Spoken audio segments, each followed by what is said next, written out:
It's Amy, your Gray Girlfriend, and welcome to the Gray Girlfriend's Guide to Life podcast. First, let me say that I'm so happy and grateful that you're here with me. Out of the more than 3 million podcasts available, you chose this one, so thank you. This podcast was created for high-achieving women, real women who face and conquer real challenges, real women who are ready to take their lives to the next level. Between us all, we've been through it all, and I'm here to tell you, you can thrive despite it. So whether you're commuting to or from work or doing one of the other 50,000 things you do on a weekly basis, pop in your earbuds, my friend, and let's go. Welcome to the Gray Girlfriend's Guide to Life podcast. This is your host, Amy Blair Lawson. Today's episode is entitled, What's Your Question? If you've ever caught yourself wondering why things don't seem to go your way, you're not alone. Most of us spend a lot of time asking questions, but often we ask the wrong ones. We wonder, why am I always so tired? Or why does this keep happening to me? Or why can't I get a break? Those questions might sound harmless, but your mind is designed to answer questions. Your brain is always listening to you. Every thought, every quiet why or how come that floats through your mind sets off a chain of activity below the surface. So if you ask, why does nothing ever work out for me? Your mind will happily gather memories and evidence and current examples to support that belief. But if you ask, why is it becoming so easy for life to support me? You set a completely different search in motion. Why? Most people don't realize how powerful their questions are. In the world of neuroscience, this is called cognitive priming. Essentially, whatever you focus on trains your brain to notice related information. Said another way, what we focus on, we get more of. From a neuroscience perspective, your brain's reticular activating system works like a search engine. The moment you ask a question, it starts scanning for an answer that makes sense. The subconscious mind plays a big part in that. Your subconscious mind doesn't judge or argue. It simply follows instructions.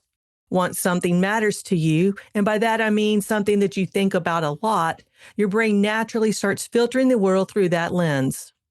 Your mind is always searching for patterns and clues and connections that fit the stories you repeat most often. So if you keep asking, why do things never work out?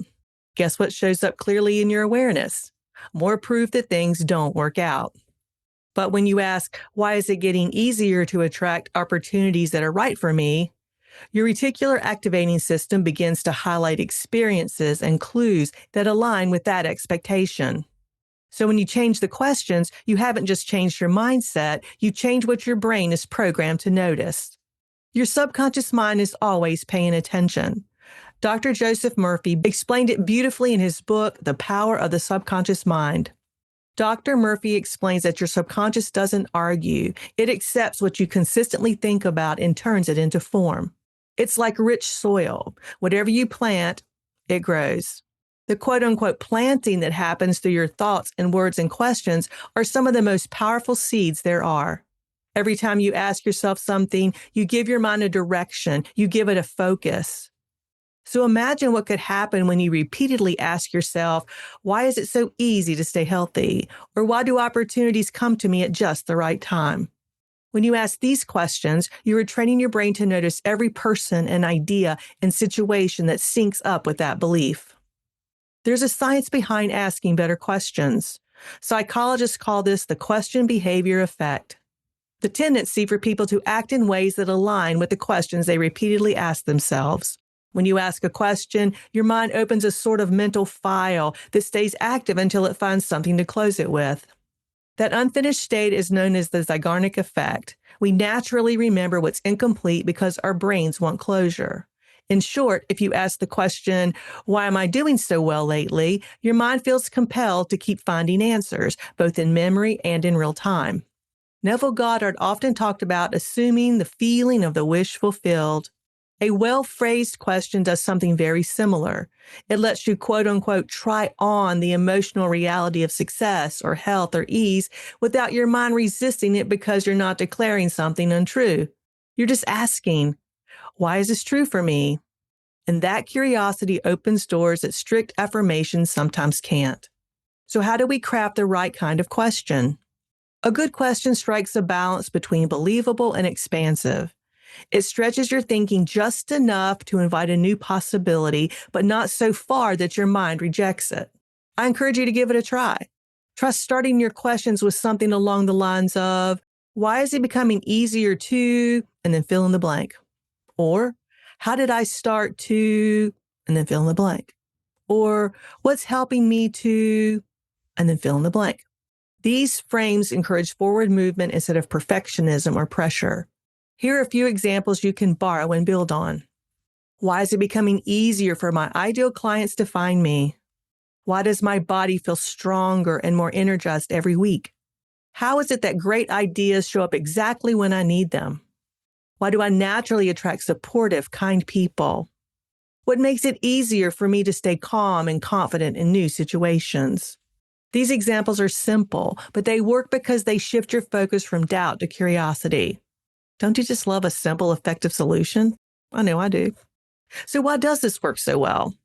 Florence Scovel Shinn used to say, your word is your wand. That's not just poetic, it's practical. The thoughts you repeat shape your expectations, and your expectations shape your behavior. Wallace Wattles, the author of The Science of Getting Rich and The Science of Being Well and The Science of Being Great, put it even more plainly. Keep your thought fixed on the vision of what you want, not on the lack of it. Questions do that almost effortlessly. When you ask something positive and open-ended, you soften resistance. Your subconscious mind stops fighting the idea that good things can happen and instead starts looking for ways good things are happening. Neurochemically, this kind of question also boosts dopamine, the brain's motivation chemical. When your mind anticipates a possibility, you feel good simply imagining it, and that emotional lift makes it more likely that you'll take small actions or big actions toward what you're asking about. So let's talk about turning questions into a daily practice.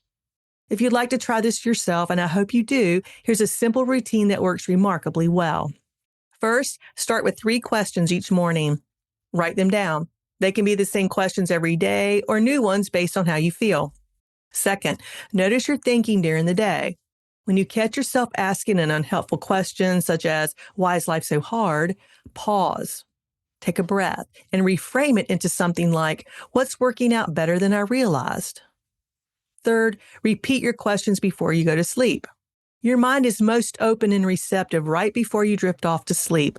Gently repeating your questions plants them deep in your subconscious for the night.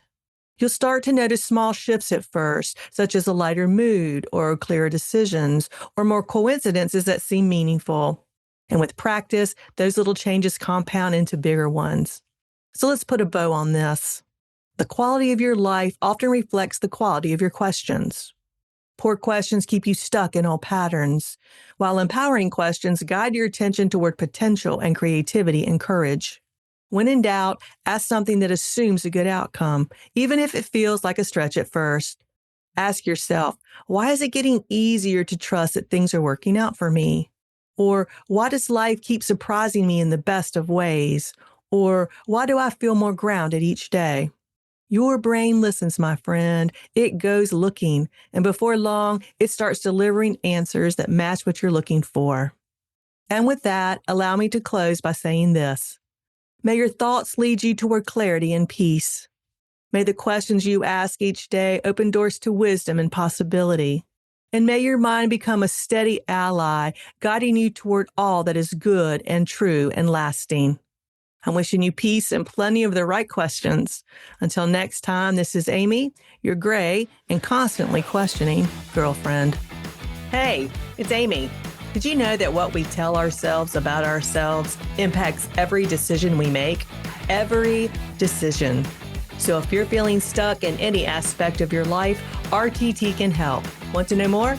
Go to amyblairlawson.com or click on the calendar link in the show notes to schedule your complimentary 30-minute consultation. Oh, one last thing. I can't forget the legal stuff. You know what I'm talking about. The language a lawyers write that I have to read to you. Well, here it goes. This podcast is for educational and entertainment purposes only. While I am a rapid transformational therapy practitioner, a certified divorce financial analyst, and a licensed investment advisor, this podcast is not intended as a substitute for a private session or a consultation. Got it? All right. Until next time, wishing you peace and plenty of all good things.